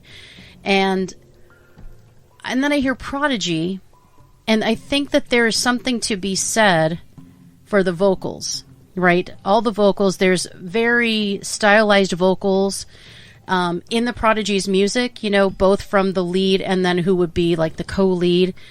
Just some stuff that is really stirring. So you might be thinking, well, Christina, get to the fucking point. Who is number one in the pecking order? Do you have any guesses who I might be placing first, David? And then, of course, I'll let you speak as well. Yeah, I have a guess. Do I have to say it? You don't have to. No. I'll tell you if I was right. Okay. So those two, again, just putting them against each other because that's what this is about. I know they're not apples to apples, but again, coming out the same time, same sorts of music. You're not allowed to say both, Yeah, I can't say both. That's some online bullshit we don't do here. That is some online bullshit. No, we take a stand. We are not the fence. I'm not Switzerland. I'm going to take a fucking side. So before I reveal mine, I'd like to hear your thoughts on it, and then maybe we'll do the big reveal after. But those are some of my preliminary thoughts listening back to both bands. Okay, well, the limited programming on KTAR, that was an era that I largely missed completely. And a lot of that 90s stuff and everything, when I look at it, I realize I didn't miss that much. Hey-o. Now, I was pretty much unfamiliar with both these groups, except for not that long ago, and I don't remember how long. Maybe it was a couple of years. I don't know. Yeah. Keith Flint of the Prodigy passed away. And I thought, the way people were talking about it, I thought he was the Prodigy. I thought it was his band. It was his. In fact, for the first 6 years, he was a dancer, which is amazing. And then he went into vocals, which really changed things for them, I think. Everything. And then his visual representation too was crazy. The first thing I knew about this group was I saw the video for Firestarter. I'm a Firestarter. And I thought, I like this guy. I like this guy. I like this band. Okay, so I went and listened to both of them. Quite a few songs from several different albums. However, you mentioned the Prodigy. Good new album, and it was a few years ago, but it's relatively new. I did listen to that one. I was very impressed. I didn't listen to much newer from the Chemical Brothers, but I listened to Prodigy, and I thought, wow, that's some good stuff. Even better than the early, I liked it, the Keith Flint era. Chemical Brothers, to me, is club music, and I'm not a big fan of club music. I'm not that much of a dinosaur. I like to go to clubs. I like to dance. I just don't like to do it to club music. Right. And, a little rap here and there, it's okay. Mostly, I thought it was a lot of the same kind of stuff that really it's not a big thing for me. I was a little more drawn towards Prodigy. I like some of their stuff. It has a little bit more of a punk edge to it. And, a little more vocal action. And it was just more accessible to me. And I know what they're going for. There was an indie group that I thought that really nailed that down. It had that electronic beat, that electronic, drive and everything, all that programming, but real bass and real guitar and real vocals and stuff, the Harry Monk Project. Really one of the first things I discovered in the indie music scene. I think that does what Prodigy and the Chemical groups, that group did what Prodigy and the Chemical Brothers really can't, and that's just hold my interest much. I did like the Prodigy more, but I'm not crazy about either one, to be honest. Right. So I give it to Prodigy. Prodigy, sorry. That is certainly shocking and surprising to me that you didn't really like the Prodigy's music. I thought you would have because it is there is more movement in it. There is more variation in it. There is more. It's more danceable. It's more of all of those things. So I am surprised by that, but. I do appreciate some electronic dance music. I mean, I have worked quite a bit with an artist that you have as well, Octane, and I do like that stuff. I think that's actually better than it was because of him I checked into the Prodigy because he was a fan, and not surprisingly. But I don't know. What they're going for is okay, but it doesn't really hold me. Sorry. Interesting. So I'm not a big fan of quote-unquote just dance music for the sake of being dance music. I'm okay if you make amazing music and I can also dance to it. That's great. If I can't, I'm fine with just listening to it. And I don't know that I would do much more than kind of like bop my head to Prodigy, but there's just something about it that gets me. It kind of gets me going. It gets me riled up. It gets me fired up. I find it exciting. I find it super different. I find it dark. Obviously, the vocals in it are very dark. You know, I'm a huge fan of the Prodigy. I was a fan of the Chemical Brothers back in the day, but for me, it's the Prodigy all day long. And I think the Chemical Brothers, though, you know, you could say that they kind of pioneered the sound and brought it out. And I think that the Prodigy kind of perfected it, at least that era of it. And I really do like the Prodigy. I mean, I am an actual fan of the Prodigy. Big time. If I was out and they started playing, I'd dance along, sure. Yeah. No, it is better. I like it better, much more accessible. Yeah, and listenable. I mean, I wouldn't jump to turn it off either, but not the kind of thing I would go out of my way to seek, but definitely good enough, I guess. Interesting. Well, anyway, so I guess the pecking order has been decided by both of us, and the Prodigy wins. I'm not necessarily surprised by that, although I don't want to say I don't like the Chemical Brothers, because I do. They started it all. But I just think that the Prodigy perfected it. And what I like about the Prodigy, too, is it feels modern. No matter when they're doing it, it feels like they kind of have their fingers on the pulse. And if you listen to, and I, Smack My Bitch Up or Firestarter, they can stand up to today's, kind of, I guess if you're comparing it to today's music, they can kind of stand up to it. So I really like that. And all I have to say is I cannot believe that you would dare say you don't like this music, as if. I mean, as if I care. No, I mean, I don't know. It's. I don't know if I'm that much of a dino. Maybe I am. It's just not my thing. I don't know, because the music that Octane makes, which I absolutely love as well, is all dance. It is dance music. But it is not. This just seems like something. Maybe I'm not doing the right kind of drugs, but this just seems like something. If you're in a club and you're on ecstasy, okay, fine. Otherwise, I'm going to get a little rusty. Now, I'd probably dance to it, but you would dance to it. You would pogo. Yeah, but I mean, it would. And he'd say, "I'm a firestarter." I would stay motivated over a different bunch of rock songs or a different bunch of course, Casey and the Sunshine Man, anything, that than that. But hey, depends. That was the mood I was in, I guess. Well, the Prodigy wins it in the pecking order, and they won my heart a long time ago. And obviously, we miss him. We're sad that we lost him all that time ago. I wonder what they would have done now. That was like 3 or 4 years or something. It was quiet. Yeah, see, time passes so fast. But well, anyway, time now for another amazing artist from Melbourne. This one is called, strangely, Gut Health. Gut Health. I love it. That's a term that's just started to be bandied about a lot in the last few years. Now it's a big thing. This is good for your gut health. Absolutely. But gut health is important. It is. Yakult. Eat that yogurt. Get that probiotics, babe. Drink some Yakult. That's that whole thing. That's right. Dabble in the Yakult. That's right. Yakult, not occult, but whatever you're into. And I just want you to know, gut health, that hopefully you're going to settle our stomachs and make us feel good inside. But also, you're not going to get us with any jump start scare thing, because we're looking for it this time. I'm not sure if they will, but you know what? They're here to help us. They're from Melbourne, and that's what they do down there. Apparently, it's part of their thing. But they're trying to help us find our inner norm, which is the title of the song. So hopefully they'll help us settle our stomach, find our inner norm, and make sure that we have good gut health. They are art pop, rock, art punk, and alternative. Holy shit, that's a mouthful. Let's listen to Gut Health.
right.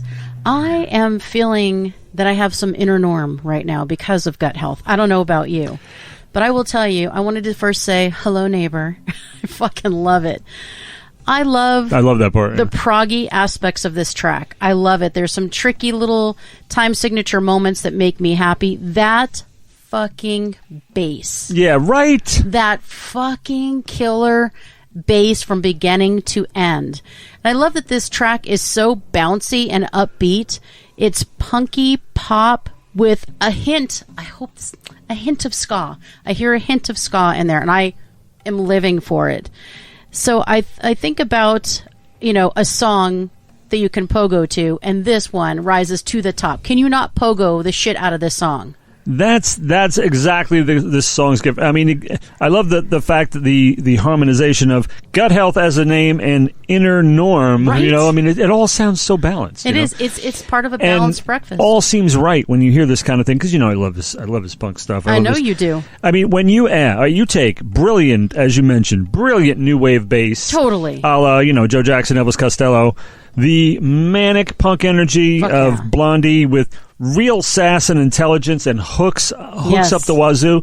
I mean, you put all that together and Bob's your uncle, I mean, it's shit. A great We're killer track. Get Hopefully they won't tell us to get stuffed, but oh my God. But love this. This fires me up like another track that we played not long ago, Panic Shack, Jiu-Jitsu. Oh my goodness. It's one of those irresistible pogo masterpieces. And female vocals too. Female vocals, brilliant. Absolutely love punk female vocals. It's so good, so damn good. And I love the sass and the playfulness. I love all of that, and that's one of my favorite things about punk is it just makes it so vibrant. All that sass, all that attitude, all of that. I'm going to say whatever in the hell I want, and if you don't like it, you don't have to like it. That's fine. And this is like sass and intelligence together, yes. Whereas the early punk that I loved so much, like Ramones, were not going out of their way to sound like rocket scientists, and that's what was great about it. Of course, they went there eventually, but I mean, they always had knucklehead lyrics in a way, and that was part of the charm. Kind of the charm. But this, the keen wit here is, and the confidence and the swagger, it's just beautiful. It's a beautiful thing. Really, it was really great. So if you liked gut health and you want to make sure you maintain your inner norm, go find them on Facebook at Gut Health Band. Cheaper than Pepto-Bismol. It is, as far as I know, anyway, depending. Let's see. Well, I guess it's time for you to have me do some lunacy. Yeah, squawk that loon. And once again, I'm going to guess all wrong about who she knows and who she doesn't know, but let's take it nice and easy. Now, how does this work again? I say squawk that loon. And yes, and then I have 30 seconds, and I will time it. I have 30 seconds to sing. To do what? To sing. Sing what? Are you fucking kidding me right now? This is stuff that we're supposed to talk about. We've done this before. Yeah, we've done it before. But basically, I'm supposed to at least sing a line from the song. I see. Whether it's the chorus or a line or something, but you're expecting me to be able to perform on command. But you're supposed to do a number of them from the same band? Is that the idea? Pick a band. Okay, got it. Pick a band and say, very good. Good. Whatever, The Clash. Then I have to come up with something. Okay. All right. Hang on, allow me to get my stopwatch because I want to be fair. I was going to say, you're not looking up, you have hacked my mind the way I did your Winging It show. That's why I knew everything. Still fucking crazy. All right. I think you looked at the answers. And I'm supposed to do like five acts or something? 5. Okay, very well. Yep. All right, low-hanging fruit. How about the Beatles? Love me do. You know I love you. That is indeed a Beatles song. How about the Doors? Come on, baby, light my fire. I suppose we'll accept that. How about Led Zeppelin? Oh, my God. Hey, mama, what you got? I can't do it too loud. I'll do the. Hang on, let me try that again. Hang on, let me try. I'm gonna Led Zeppelin. I'll do the. What is the name of that song? Oh my god! I sing it as a sound check. Why is that? Why can't I remember the name? Yeah, don't you do one live? Yeah, what is the fucking name of that song? Why can't I remember it? It's either a place way out yonder or a sweater. Sweater? Yeah. Fucking sweater. Yeah. What is it? Fuck. I always do it. What is the song I always do? Why can't I remember? Cashmere? Oh. Cashmere? No, it's not cashmere. Oh, it's the... you get the sweater thing now. Different spelling, I understand. Yes, okay. It's not cashmere. Oh, it's, now I'm lost. Oh, it's the...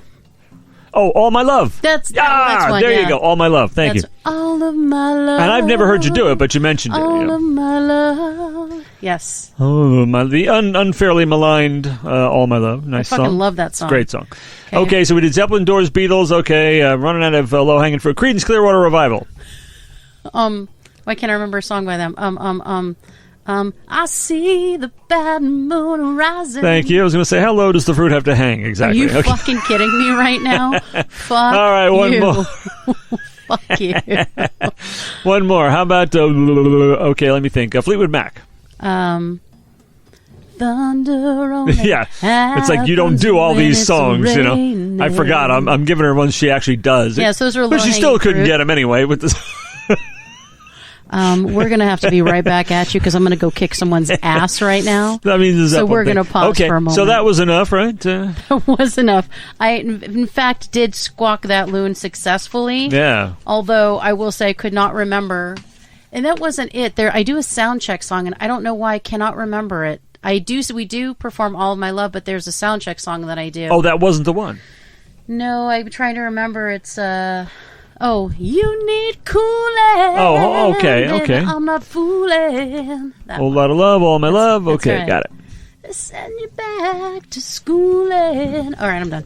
Okay, so I know that it's crazy, but we are going to do another metal band, but this time it's progressive metal, rock, and prog rock from Teramaze, and the song name, beautiful, called The Heist. So that's what I'm talking about. Just rad-ass, badass names and cool-ass song titles. That's what I'm talking about. So let's take a listen to Teramaze, and then we'll come back and hear what we think. In breaking news tonight, 12 young children have been found barely alive, strapped to what can only be described as a blood-siphoning machine, allegedly used for reversing the aging process. The horrors were discovered on 27 Fake News Street. We now go to Tom, who is live at the scene of the crime. You keep protecting me, reject to see the final hour and hopes of reckoning your life. Burn everything you do, deny the truth, believe in the monster lies you don't know. In this time and place, you'll never chase the truth it hides, only waste away your time. It never stops, something strange like to feed on the mind.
right, that was Tara Mays and their amazing song, The Heist. So I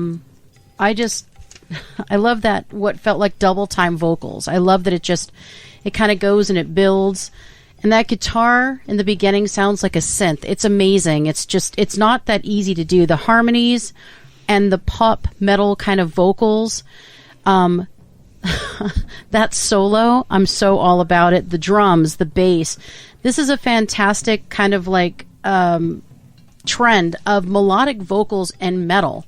Not that they never had it, but it's more of a trend. It continues to happen, and I really love it. It's not that I have trouble with the screaming. It's not that I have trouble, with kind of harder vocals, but there's something that's magical about this combination. I think back to, a la Yes and King Crimson and all of that. They're not metal, but they're progressive and they're hard rock, and they still can have melodic vocals. So I really, really liked this. It's accessible, it's catchy, it's interesting, it's hard, it's dark, it's all kinds of things. And that end note that he hits, and then the outro of this song, I'm slayed. Yeah, well, I love how it starts with this like shock newscast about blood siphoning, all this crazy stuff and everything. But for all of that, it remains so catchy and agreeable, despite its talk of monsters and that you don't really know what you're hearing exactly. There's an unquestionable positivity in it, even though it is hard and even though it is dark. I found it kind of positive. Mm-hmm. And, it was, as Tuco would say, tight, tight, tight. That's another Breaking Bad reference for you folks. Love the progressive metal guitar solo. As you said, it is just wow. And I don't know how many people, you mentioned the vocals, I don't know how many people are singing here, or if it's overdubs, or it's one person. I don't know the structure of the band. It's one of the things about doing this, is it's kind of like a blind audition. You're hearing the song, you don't know who's who. You might even think, a guy's singing and it's a woman or something, because you don't know. I don't know who's singing, but it's fabulous. It's really, really strong. Those wonderful frenetic instrumental breaks is like Rush kind of stuff, so it's definitely proggy, even though there's a pop thing there. It's kind of old new wave and everything, but it's also kind of cutting edge too. Well, I didn't get the new wave. Interesting. Well, just like the vocal, some of the setup to it and everything, but it is a lot. It's proggy metal and it's good stuff. Nicely done. Tara Mays. Absolutely. Love this band. Now that I've heard the song all the way through, I definitely want to hear more. And you can hear more on Facebook, if you go to Facebook, rather, at Tara Maze. That's Teramaze. Well, that was amazing. I will tell you, it is so nice to be back. It feels like it's been a lot longer than it has been. And nice to be back with the folks, as you call them.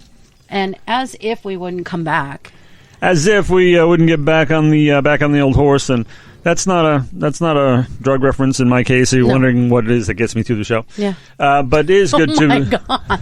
If you're wondering what it is that gets me through the show, or makes me the way I am on the show, I don't know, something like that. Yeah. Anyway, but yes, it is, and I seem to recall that as the show came to an end, that there was this part where I was compelled to read some strange new feature or the theme, a strange new theme for the coming shows. Yes. In this case, it's kind of the same one you've heard already. So if I said it before, I can say it now. Hopefully. Well, this is really new to them too. So we said at the beginning of the show to say, "Hey, this is what we're doing today," and now we're just saying we're doing it next time too, but with a different. Of course, because we've picked Melbourne Dry. Okay, maybe we haven't, but. For the next episode or edition of, if you've heard Swan, you've heard Quetzal. Am I saying that right? I'm Quetzal? assuming. Yeah. I don't know. I didn't look it up. Sorry and, about that. Of course, this is a stand-in theme still, and we're focusing on the music from a specific continent, country, state, city, etc., or in place of an open theme. So for this next show coming up, we're going to be featuring Amsterdam. So, why not? If you happen to be in Amsterdam, you could submit. Otherwise, we'll find our own songs.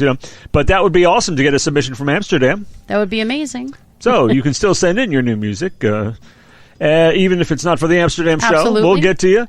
Never hesitate to shoot us your latest and greatest at BOAF on air. That's BOAF, as in birds of a feather, on air at gmail.com. BOAF on air at gmail.com. And, that cannot inexorably bring us to the puppy, can it? Yeah, I feel that it is. Oh, as is our wont, it's time to wrap this puppy up in a neat little blanket. Coming up next, Winging It. Enjoy this brief, short show that covers a single, fantastically interesting topic. That much we can assure you. No music, no features, just mainstream music chat, opinions, and uproarious laughter, we assure you. We offer you entertainment every single week.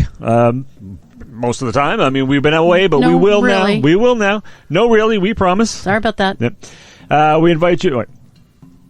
We offer you entertainment every week. No, really, we do promise. We promise. And we invite you to listen to us on Apple Podcasts, iHeartRadio, Pandora, Spotify, Deezer, and many more. The usual litany. We're all on all of them. Always click subscribe and enable notifications so that new show comes out. You're the first in line. Bam. Follow us on Facebook, Instagram, Twitter at BOAF On Air, BOAF On Air. This is where we advertise our new themes and any other updates from the show. Tell your friends and bands to send in their music. We want to grow our flock as well, so we need your help doing that. Please share us on your Facebook, Instagram, TikTok, etc. feeds. Share your birds with the world. Sharing is caring. That's what and, I've heard. We want to sign off. We like to impart a little bit of wisdom. And remember, you can't fight City Hall, and you can't fight the Seether either. Either. Ooh, Seether's I like it. neither. Seether's neither. Nope. All right, and that, I guess that only leaves for you to say. First of all, welcome back, Patna. Patna. Welcome back. And This is the hammer. This is the nail. Bing, bing, bing. Where's the ball? I don't know. I'm in the park, and it's out. let's get the flock out of here.